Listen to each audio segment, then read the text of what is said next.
아버님, 저희 더 이상 이렇게는 못 모시겠습니다. 요양원에 가시는 게 어떨까요? 이제는 혼자 계시기엔 너무 위험해요. 요양원이라고? 지난달에도 화장실에서 넘어지실 뻔하셨잖아요. 약도 자주 깜빡하시고 어머님도 안 계신데 이제는 현실적으로 생각하셔야 해요. 나는 아직 괜찮아. 혼자서도 잘할 수 있어. 아버님, 제가 알아본 곳이 있어요. 시설도 좋고 간호사 선생님들도 친절하시대요. 한번 둘러보시는 건 어떠세요? 시간을 좀 줄 수 없을까? 네, 천천히 생각해 보세요. 하지만 너무 오래 미루시진 마세요. 지금이 가장 적절한 때라고 생각해요. 아들이 돌아간 후 저는 오랫동안 베란다에 서 있었습니다. 창가에 놓인 화분들을 바라보며 생각했습니다. 제가 정성껏 키워온 이 꽃들처럼 제 인생도 이제 막바지에 접어든 걸까요? 시간이 흐를수록 제 기억은 점점 희미해져 갔고 몸은 더욱 무거워졌습니다. 혼자 사는 것이 점점 더 두려워졌습니다. 하지만 요양원, 그곳에 가기는 더욱 두려웠습니다. 이렇게 제 이야기를 시작하려 합니다.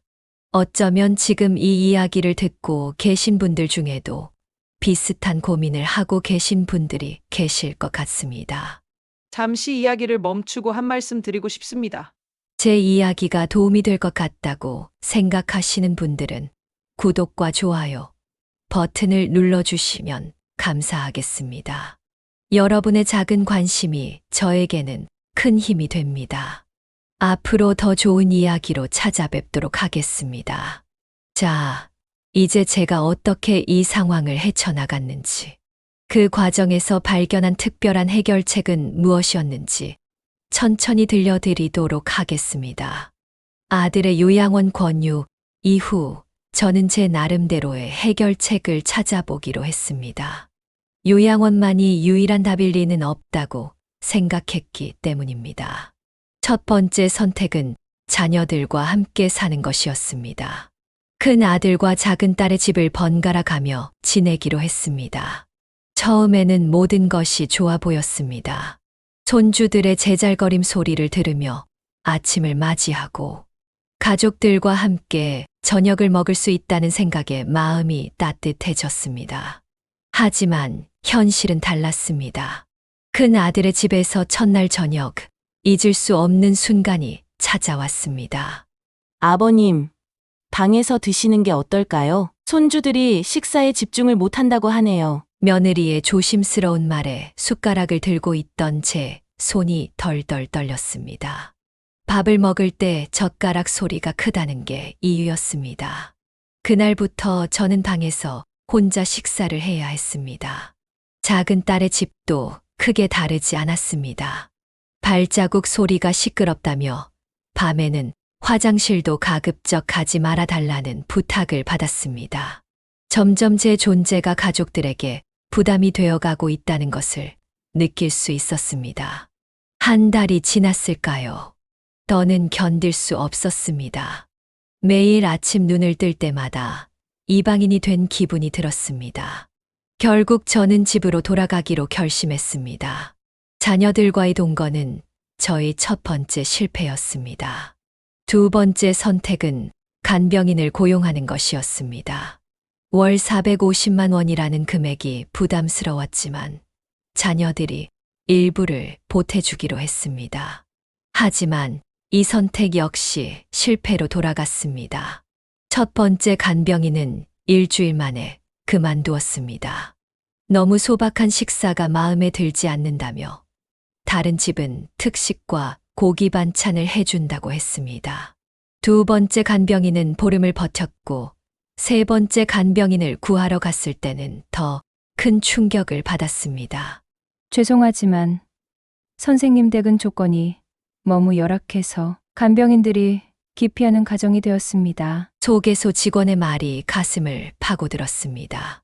제가 평생 살아온 집이 누군가에게는 열악한 환경이라는 것이 참 서글펐습니다. 마지막 선택은 저렴한 요양원이었습니다. 아들이 알아본 고급 요양원은 월 350만 원으로 제 연금으로는 감당할 수 없는 금액이었습니다. 결국 월 150만 원짜리 요양원으로 들어갔습니만 그곳에서의 생활은 3일도 채 버티지 못했습니다. 밤 9시면 모든 TV를 꺼야 했고 보고 싶은 뉴스가 남아 있어도 어쩔 수 없었습니다.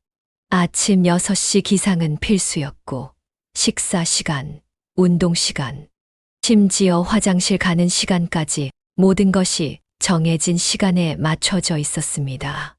같은 방을 쓰는 할아버지는 밤새 코를 골았고 옆방 할머니는 새벽마다 고함을 지르곤 했습니다.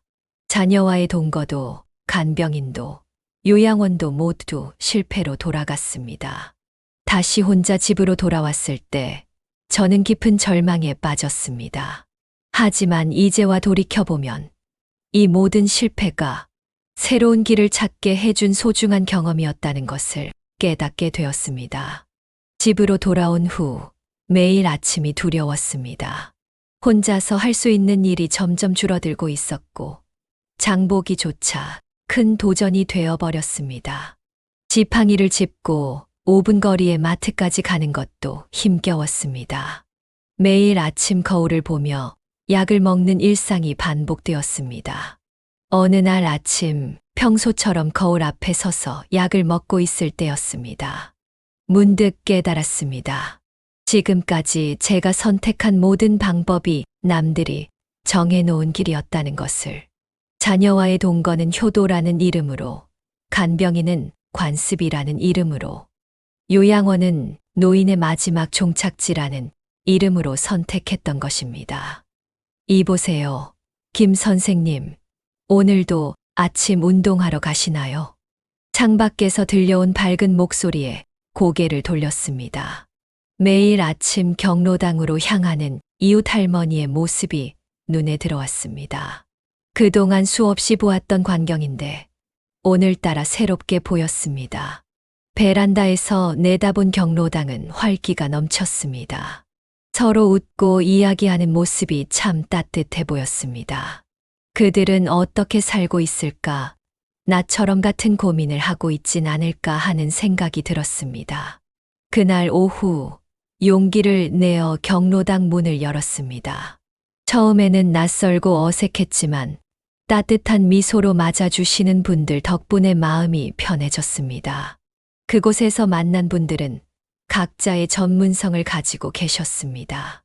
김 할아버지는 전직 의사셨고 이 할머니는 40년 경력의 요리사셨습니다.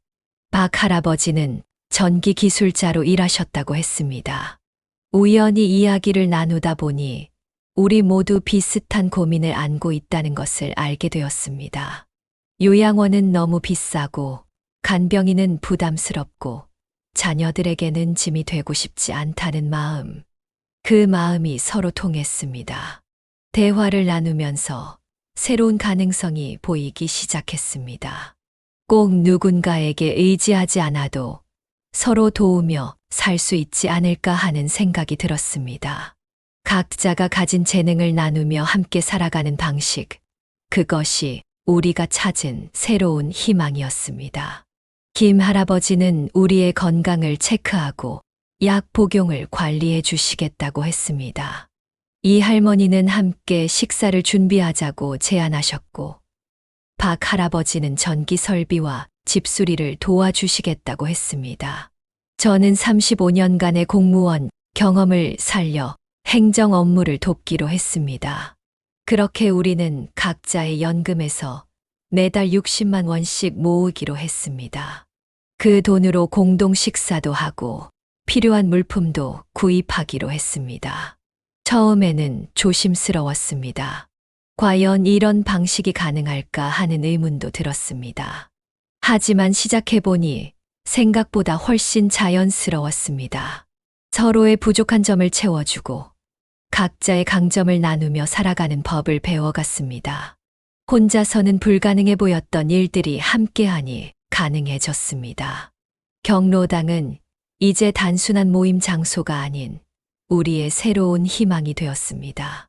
이곳에서 우리는 서로의 고민을 나누고 해결책을 함께 찾아갔습니다. 더 이상 외롭지 않았고 두렵지도 않았습니다. 우리는 매주 월요일 아침 8시에 경로당에서 만나기로 했습니다. 첫 모임 날 김 할아버지께서 가져오신 혈압계와 체중계로 건강 체크를 시작했습니다. 전직 의사의 꼼꼼한 건강 관리는 우리에게 큰 안정감을 주었습니다. 혈압이 좀 높으시네요. 약은 제때 드시고 계신가요? 김 할아버지의 따뜻한 목소리에 마음이 편안해졌습니다. 더 이상 혼자 약을 챙기며 불안해하지 않아도 된다는 안도감이 찾아왔습니다. 우리의 하루는 이렇게 시작되었습니다. 아침 체조로 몸을 풀고 이 할머니가 준비해 주신 건강식으로 하루를 시작했습니다. 특히 월요일 아침의 영양죽은 일주일의 시작을 든든하게 해주었습니다. 매주 화요일은 공동장보기 날로 정했습니다.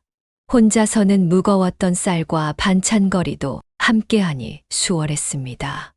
목요일은 취미활동의 날이었습니다. 서예, 그림, 노래 등 각자의 재능을 나누는 시간을 가졌습니다. 박 할아버지는 경로당의 모든 전기 설비를 점검했습니다. 깜빡이던 형광등도 고치고 낡은 전선도 교체했습니다. 덕분에 우리의 일상이 한결 안전해졌습니다. 저는 매주 수요일마다 민원 상담 시간을 가졌습니다. 복지 서비스 신청이나 행정 서류 작성을 도와드렸습니다. 우리의 모습을 지켜보던 다른 어르신들도 하나둘 동참하기 시작했습니다. 정 할머니는 40년 경력의 재봉사셨습니다. 옷 수선이나 이불 수선을 도맡아 해주셨습니다. 최 할아버지는 전직 한의사셨는데 간단한 침술로 우리의 통증을 덜어주셨습니다. 경제적인 면에서도 놀라운 변화가 있었습니다. 각자가 내는 월 60만 원으로 공동 식사와 프로그램 운영, 관리비까지 모두 해결할 수 있었습니다. 요양원 350만 원, 간병인 450만 원에 비하면 정말 합리적인 금액이었습니다. 하지만 금전적인 것보다 더 큰 수확이 있었습니다. 바로 서로에 대한 믿음과 정이었습니다. 누군가 아프면 함께 병원에 동행했고, 무거운 짐이 있으면 함께 들어주었습니다. 외로울 때면 말벗이 되어 주었습니다. 토요일은 우리에게 특별한 날이 되었습니다. 자녀들과 손주들이 찾아오는 날이었기 때문입니다. 아이들의 웃음소리로 경로당은 더욱 활기찼습니다. 우리는 아이들에게 옛날 이야기를 들려주었고, 손주들은 우리에게 스마트폰 사용법을 가르쳐 주었습니다. 자녀들의 눈빛도 달라졌습니다. 더 이상 걱정스러운 눈빛으로 바라보지 않았습니다. 오히려 우리의 활기찬 모습에 안도하는 듯 했습니다. 요양원 이야기는 자연스럽게 사라졌습니다. 우리는 이제 서로의 건강 상태를 훤히 알게 되었습니다. 누가 어떤 약을 먹는지, 언제 병원에 가야 하는지까지. 이런 세세한 관심과 배려가 우리를 더욱 끈끈하게 만들었습니다. 실버 프렌즈를 시작한 지 3개월이 지났습니다. 우리의 일상은 점점 더 풍성해져 갔습니다. 아침이면 경로당이 활기찬 목소리로 가득했습니다. 오늘은 어떻게 지내셨어요? 라는 인사가 일상이 되었습니다. 매일 아침 김 할아버지의 제안으로 건강 체크 시간을 가졌습니다. 혈압을 재고 약 복용을 확인하는 일이 습관이 되었습니다. 처음에는 귀찮게 느껴졌던 일들이 이제는 서로를 위한 자연스러운 배려가 되었습니다. 이 할머니의 요리 교실은 동네 명물이 되었습니다. 40년간의 요리 경험을 바탕으로 건강식을 가르쳐 주셨습니다. 매주 월요일의 영양죽 레시피는 모두가 기다리는 특별한 비법이 되었습니다. 오늘은 잣죽 끓이는 법을 알려드릴게요. 이게 관절 건강에 특히 좋답니다. 박 할아버지의 손길은 경로당을 넘어 주변 어르신들의 집까지 닿았습니다. 전구 하나를 갈아주는 일부터 누전 차단기를 점검하는 일까지 그의 기술은 우리 모두의 안전을 지켜주었습니다. 저희 민원 상담 시간에는 더 많은 분들이 찾아오셨습니다. 복지 서비스 신청부터 행정 서류 작성까지 35년간의 공무원 경험이 이웃들에게 도움이 되었습니다. 누군가의 도움이 필요한 순간에 제가 할 수 있는 일이 있다는 것이 큰 기쁨이었습니다. 정할머니의 재봉틀 소리는 경로당에 울리는 정겨운 음악이 되었습니다. 옷수선이 필요한 이웃들이 찾아오면 그녀는 언제나 따뜻한 미소로 맞아주셨습니다. 최할아버지의 침술봉사는 우리 모두의 건강 지킴이가 되었습니다. 우리는 서로의 생활 패턴도 자연스럽게 알게 되었습니다. 누가 아침 산책을 좋아하고 누가 낮잠을 즐기는지까지. 이런 서로에 대한 이해는 더 깊은 배려로 이어졌습니다. 점심시간이 되면 경로당은 맛있는 냄새로 가득했습니다. 함께 만들고 나누는 식사는 하루 중 가장 행복한 시간이 되었습니다. 식사 후의 담소는 우리의 마음을 더욱 가깝게 만들었습니다. 오후에는 각자의 취미 생활을 즐겼습니다. 서예를 배우는 분, 그림을 그리는 분, 노래를 부르는 분, 바둑을 두는 분, 저마다의 방식으로 즐거움을 찾아갔습니다. 특히 목요일 오후의 공동 취미 활동은 우리 모두의 기다림이 되었습니다. 서로의 재능을 나누고 배우는 시간이었습니다. 때로는 서툴고 어설픈 실수도 있었지만 그것조차 웃음거리가 되어 우리를 더 가깝게 만들었습니다. 시간이 흐르면서 우리는 진정한 가족이 되어갔습니다. 혈연으로 맺어진 관계는 아니었지만 오히려 그래서 더 소중했는지도 모릅니다. 선택으로 맺어진 우리의 인연은 하루하루 더 깊어져 갔습니다. 매주 토요일은 우리 공동체의 가장 특별한 날이 되었습니다.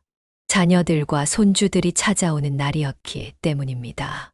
처음에는 걱정 가득한 눈으로 방문하던 자녀들의 표정이 점차 밝아졌습니다.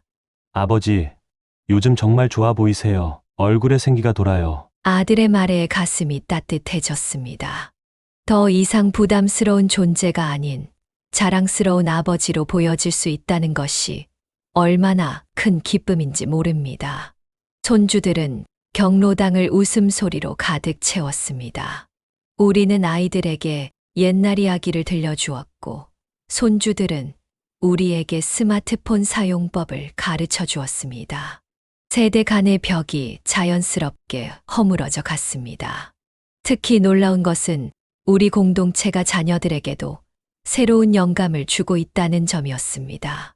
그들도 이제는 노후에 대한 두려움 대신 희망을 보기 시작했습니다.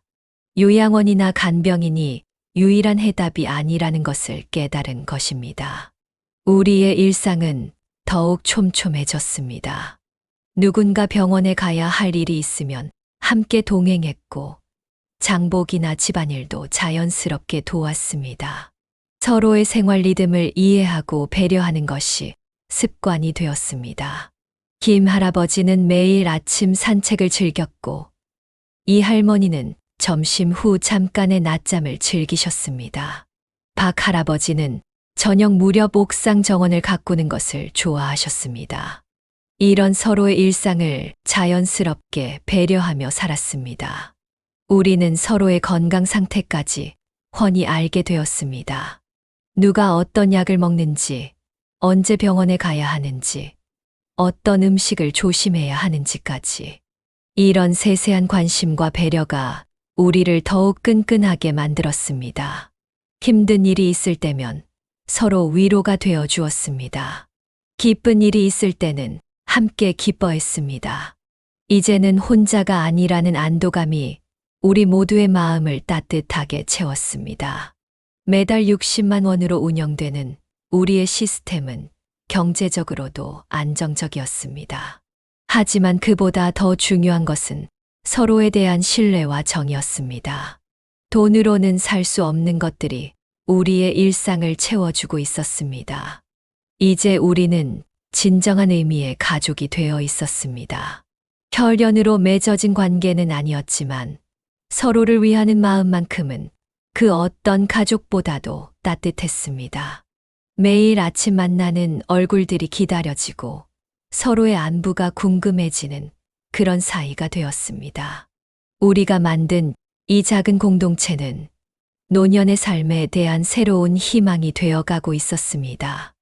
요양원도 간병인도 자녀들과의 동거도 아닌 우리만의 특별한 방법으로 행복을 찾아가고 있었습니다. 우리의 이야기는 입소문을 타고 퍼져나갔습니다.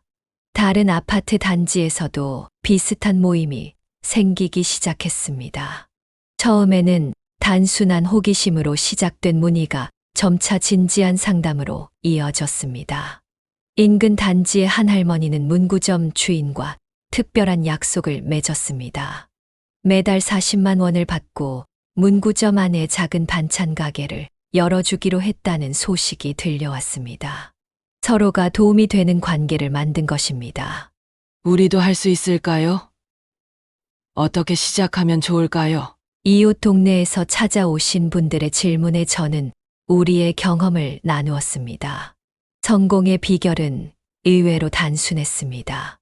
서로를 향한 진심과 배려, 그리고 각자의 재능을 나누려는 마음가짐이었습니다. 전직 방송인이었던 이웃 할아버지는 더 특별한 시도를 하셨습니다. 카페 주인과 계약을 맺어 매주 2시간씩 책을 읽어주는 시간을 가지기로 한 것입니다. 그분의 미성의 목소리는 카페의 특별한 이벤트가 되었고 매달 60만 원의 수입도 생겼습니다. 하지만 모든 시도가 성공적인 것은 아니었습니다. 우리 동네박 할머니는 미용실과 맺은 약속을 3개월 만에 그만두셨습니다. 서로에 대한 신뢰가 부족했기 때문입니다. 돈만 밝히고 진정성이 없는 관계는 오래가지 못했습니다. 이런 경험들을 통해 우리는 깨달았습니다. 관계의 성공 여부는 금전적인 것이 아니라는 것을, 서로를 향한 진심과 배려가 가장 중요하다는 것을 우리는 이웃들에게 조언했습니다. 계약서보다 중요한 것은 서로에 대한 믿음이라고. 구청에서도 우리의 활동을 주목하기 시작했습니다. 새로운 노인복지 모델이 될 수 있다며 다른 지역에도 소개하고 싶다고 했습니다. 하지만 우리에게는 그런 거창한 의미보다 서로를 향한 따뜻한 마음이 더 소중했습니다. 제도나 시설이 아닌 사람과 사람 사이의 따뜻한 관계. 우리는 그것을 찾아가고 있었습니다. 그리고 이 변화는 계속해서 퍼져나갔습니다. 마치 작은 물결이 큰 파도가 되어가듯이 우리의 작은 시도가 새로운 희망이 되어가고 있었습니다. 신뢰는 하루아침에 만들어지지 않았습니다. 매일의 작은 약속들을 지켜나가는 과정이었습니다. 아침마다 서로의 안부를 확인하는 일, 약속한 시간에 맞춰 경로당에 나오는 일, 각자의 역할을 성실히 수행하는 일. 이런 작은 실천들이 모여 큰 신뢰를 만들어냈습니다. 돈 문제도 확실히 해두는 것이 좋았습니다. 매달 정해진 금액을 정확히 나누고 관리했습니다.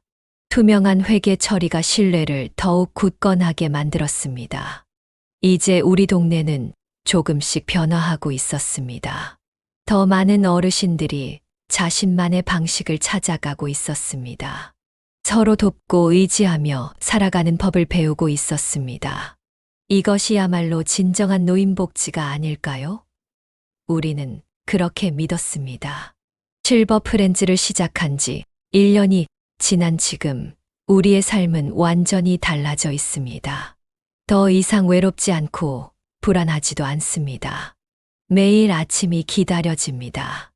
요양원 350만 원, 간병인 450만 원 대신 60만 원으로 충분합니다. 하지만 금전적인 것보다 더 값진 것을 얻었습니다.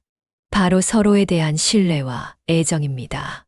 우리는 이제 서로의 건강 상태를 훤히 압니다. 누가 어떤 약을 먹는지, 언제 병원에 가야 하는지까지. 오늘은 김 할아버지 혈압약 먹는 날이죠. 이 할머니, 다음 주가 정기 검진이시네요. 이런 일상적인 대화가 우리의 건강을 지켜주는 보험이 되었습니다. 아침마다 경로당에서 만나 체조를 하고 점심은 함께 만들어 먹습니다. 오후에는 각자의 취미 생활을 즐깁니다. 서예를 배우는 사람, 그림을 그리는 사람, 노래를 부르는 사람, 바둑을 두는 사람, 저마다의 방식으로 즐거움을 찾아가고 있습니다. 자녀들도 이런 우리의 모습을 보며 안심합니다. 더 이상 요양원 이야기는 나오지 않습니다. 오히려 우리를 배우러 옵니다. 어떻게 이런 공동체를 만들었는지, 어떻게 서로를 믿고 의지하게 되었는지 물어봅니다. 돈으로 해결하려 했던 것들이 마음으로 해결되는 것을 발견했습니다. 이것이 우리가 찾은 행복한 노후의 비결입니다. 서로를 이해하고 배려하는 마음, 함께 나이 들어간다는 위안, 그리고 매일 아침 만나는 따뜻한 미소들. 우리의 하루는 이렇게 흘러갑니다. 아침에 일어나면 제일 먼저 서로의 안부를 확인합니다. 함께 운동하고 식사하고 이야기를 나눕니다. 때로는 다투기도 하지만 그마저도 우리를 더 가깝게 만드는 계기가 됩니다. 특히 즐거운 것은 계절마다 달라지는 우리들의 일상입니다. 봄에는 함께 텃밭을 가꾸고 여름에는 시원한 수박을 나눠 먹습니다. 가을이면 단풍 구경을 가고 겨울에는 따뜻한 차를 마시며 이야기꽃을 피웁니다. 이제 나는 압니다. 나이 든다는 것이 두려운 일만은 아니라는 것을. 함께라면 우리는 더 행복한 노후를 만들어 갈 수 있다는 것을. 실버 프렌즈는 단순한 모임이 아닌 우리의 새로운 가족이 되었습니다. 여러분의 주변을 둘러보세요. 함께 나눌 수 있는 이웃이 있을 것입니다. 서로를 보듬어줄 친구가 있을 것입니다. 요양원이나 간병인이 해결해 주지 못하는 것들이 있습니다. 그것은 바로 마음을 나누는 따뜻함입니다. 오늘 아침에도 경로당에 가기 전 거울을 보며 생각했습니다. 행복이란 게 참 이런 거구나. 따뜻한 아침 인사 한마디, 함께 나누는 식사 한 끼, 서로를 걱정하는 마음 하나. 이것이면 충분합니다. 나이 든다고 해서 꼭 외롭게 살 필요는 없습니다. 새로운 인연을 만날 준비만 되어 있다면 언제든 따뜻한 관계를 만들 수 있습니다. 우리가 그랬듯이 여러분도 자신만의 행복한 노후를 만들어 가실 수 있을 것입니다.